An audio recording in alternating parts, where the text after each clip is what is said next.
Let's mic आज का अखबार।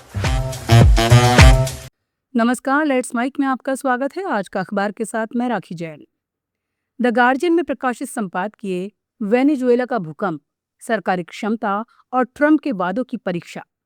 इसमें कहा गया है कि किसी भी प्राकृतिक आपदा का असली असर सिर्फ भूकंप, बाढ़ या तूफान की ताकत से तय नहीं होता, बल्कि इस बात से तय होता है कि आपदा से पहले देश की हालत क्या थी और सरकार उसके बाद कितनी प्रभावी प्रतिक्रिया दे पाती है।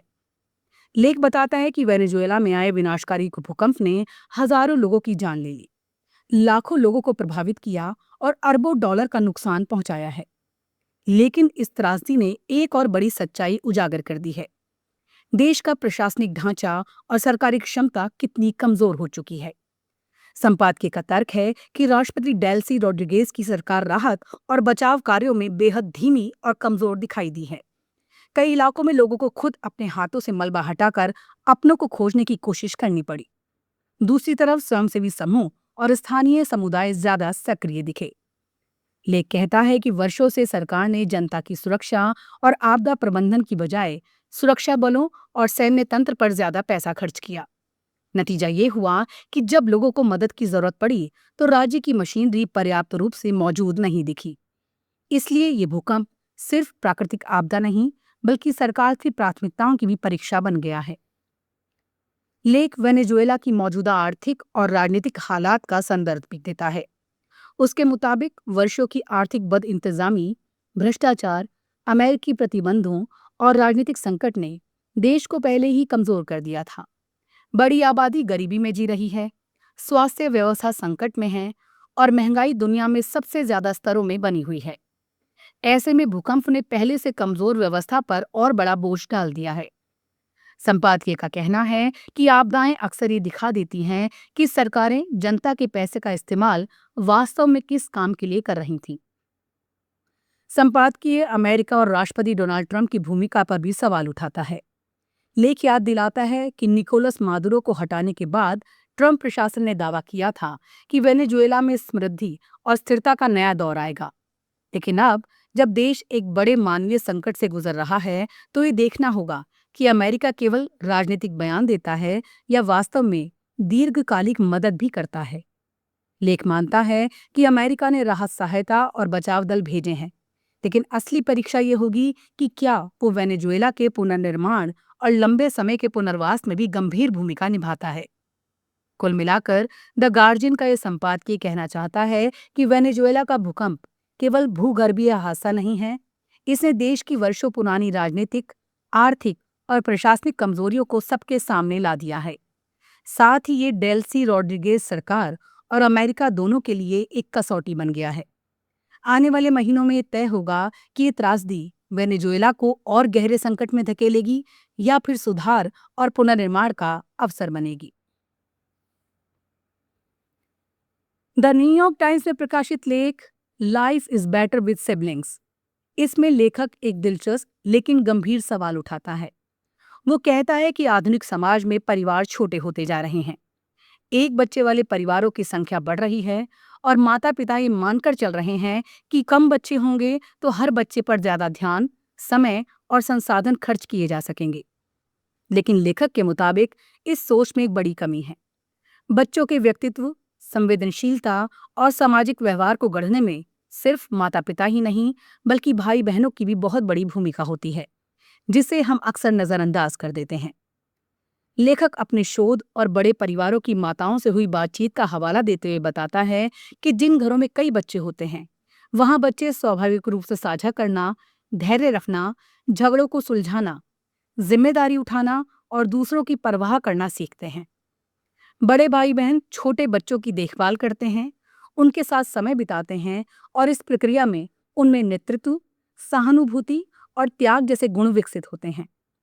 लेखक का तर्क है कि चरित्र निर्माण की जो शिक्षा बड़े परिवारों में रोजमर्रा के जीवन से मिल जाती है, उसे छोटे परिवारों में अक्सर अलग अलग गतिविधियों, क्लबों या कार्यक्रमों के जरिए पैदा करने की कोशिश करनी पड़ती है। लेख आगे ये भी कहता है कि भाई बहनों का असर केवल बचपन तक सीमित नहीं रहता, किशोरावस्था में भी वो भावनात्मक सहारा बन सकते हैं। लेखक कई उदाहरण देता है जहां मानसिक तनाव, अकेलेपन या अवसाद से जूझ रहे बच्चों को छोटे भाई या बहन की देखभाल करने से जीवन में नया उद्देश्य मिला। किसी नवजात को गोद में लेना, उसकी जिम्मेदारी उठाना या उसके साथ समय बिताना कई बच्चों के लिए भावनात्मक उपचार जैसा साबित हुआ। लेखक मानता है कि आज जब समाज में अकेलापन, मानसिक स्वास्थ्य की समस्याएं और सामाजिक दूरी बढ़ने की चर्चा होती है, तब हमें ये भी समझना चाहिए कि परिवारों के छोटे होने का इसमें कुछ योगदान हो सकता है। हालांकि लेखक ये नहीं कहता कि हर किसी को ज्यादा बच्चे पैदा करने चाहिए। वो मानता है कि आधुनिक जीवन में आर्थिक दबाव, करियर की चुनौतियां और सामाजिक परिस्थितियां परिवार नियोजन को प्रभावित करती हैं। लेकिन उसका कहना है कि माता-पिता को ये सोचने के लिए थोड़ा समय देना चाहिए कि क्या वो सचमुच परिवार पूरा कर चुके हैं, क्योंकि अक्सर बच्चों के छोटे रहने के कठिन वर्षों में लिया गया फैसला बाद में अलग दिखाई देता है। लेख का मूल संदेश ये है कि भाई बहन केवल परिवार के सदस्य नहीं होते, बल्कि वो बच्चों के जीवन में ऐसे शिक्षक, साथी और सहारा बनते हैं जिनकी जगह कोई और पूरी तरह नहीं ले सकता। लेखक के अनुसार बच्चों को बेहतर जीवन देने की कोशिश में शायद हम उस अनमोल चीज की अहमियत भूल गए हैं जो भाई बहनों के रिश्ते से मिलती है। अल जजीरा में प्रकाशित लेख JD Vance 2028 tragedy is starting to take shape. इसमें अमेरिकी राजनीति के एक दिलचस्प बदलाव की ओर इशारा किया गया है।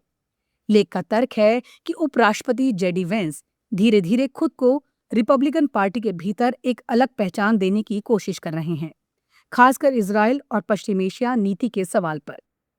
लेख के मुताबिक हाल के हफ्तों में जेडी वेंस ने इजराइल को लेकर कुछ ऐसे बयान दिए हैं जो रिपब्लिकन पार्टी की पारंपरिक लाइन से अलग दिखाई देते हैं। उन्होंने साफ कहा कि अमेरिका और इजराइल के हित हमेशा एक जैसे नहीं होते और किसी सरकार की आलोचना को यहूदी विरोधी भावना से जोड़ना भी सही नहीं है। दूसरी तरफ विदेश मंत्री मार्को रूबियो लगातार इजराइल के प्रति बिना शर्त समर्थन की नीति का समर्थन करते दिख रहे हैं। ऐसे में लेखक को लगता है कि वेंस और रूबियो के बीच सिर्फ व्यक्तित्व का नहीं, बल्कि भविष्य की राजनीतिक दिशा का भी अंतर उभर रहा है। लेख का कहना है कि 2028 के राष्ट्रपति चुनाव को ध्यान में रखते हुए वेंस रिपब्लिकन वोटरों के बदलते मूड को पढ़ रहे हैं।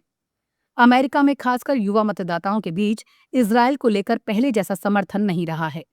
ये बदलाव सिर्फ डेमोक्रेटिक पार्टी तक सीमित नहीं है, बल्कि रिपब्लिकन समर्थकों के एक हिस्से में भी दिखाई देने लगा है। ऐसे में वेंस शायद ये समझ रहे हैं कि आने वाले वर्षों में अमेरिका फर्स्ट राजनीति का मतलब केवल विदेशों में हस्तक्षेप से दूरी बनाना ही नहीं होगा, बल्कि इजराइल जैसे सहयोगियों के साथ रिश्तों पर भी नए सवाल उठाना होगा। लेख ये भी बताता है कि वेंस का यह रास्ता आसान नहीं है। रिपब्लिकन पार्टी का बड़ा नेतृत्व और प्रभावशाली धार्मिक राजनीतिक समूह अब भी इजराइल के मजबूत समर्थक है। इसलिए वेंस फिलहाल पूरी तरह टकराव की स्थिति में नहीं है, लेकिन वो इतना जरूर कर रहे हैं कि खुद को मार्को रूबियो जैसे नेताओं से अलग दिखा सकें। लेखक के अनुसार ये केवल विदेश नीति का मतभेद नहीं, बल्कि 2028 की संभावित राष्ट्रपति दौड़ की शुरुआती तैयारी भी हो सकती है। अल जजीरा का विश्लेषण ये भी है, ये कहना मुश्किल है कि वेंस के विचार पूरी तरह सिद्धांत आधारित हैं या राजनीतिक गणित का हिस्सा। केवल राजनीति में अक्सर दोनों चीजें साथ साथ चलती हैं। लेखक याद दिलाता है कि वेंस पहले भी खुद को अपेक्षाकृत आइसोलेशनिस्ट यानी विदेशों के संघर्षों से दूरी रखने वाले नेता के रूप में पेश करते रहे हैं। इसलिए उनके हालिया बयान अचानक आया कोई बदलाव नहीं, बल्कि लंबे समय से बन रही राजनीतिक दिशा का हिस्सा भी हो सकते हैं। कुल मिलाकर ये लेख कहना चाहता है कि जेडी वेंस 2028 की संभावित राष्ट्रपति दौड़ के लिए अपनी अलग राजनीतिक पहचान गढ़ रहे हैं। वो रिपब्लिकन पार्टी के उस उभरते वर्ग को संबोधित करने की कोशिश कर रहे हैं जो अमेरिका की विदेश नीति कर इजराइल के प्रति बिना शर्त समर्थन पर नए सवाल उठा रहा है। लेखक का निष्कर्ष है कि वेंस शायद इस बदलाव के नेता नहीं हैं, लेकिन वो जरूर समझ गए हैं कि अमेरिकी राजनीति में हवा किस दिशा में बह रही है और उसे अपने पक्ष में कैसे इस्तेमाल किया जा सकता है। आज का अखबार में फिलहाल इतना ही। जुड़े रहिए लेट्स माइक के साथ। नमस्कार। आप सुन रहे थे let's make more than radio. Follow कीजिए हमें हमारे सोशल मीडिया प्लेटफॉर्म्स पर।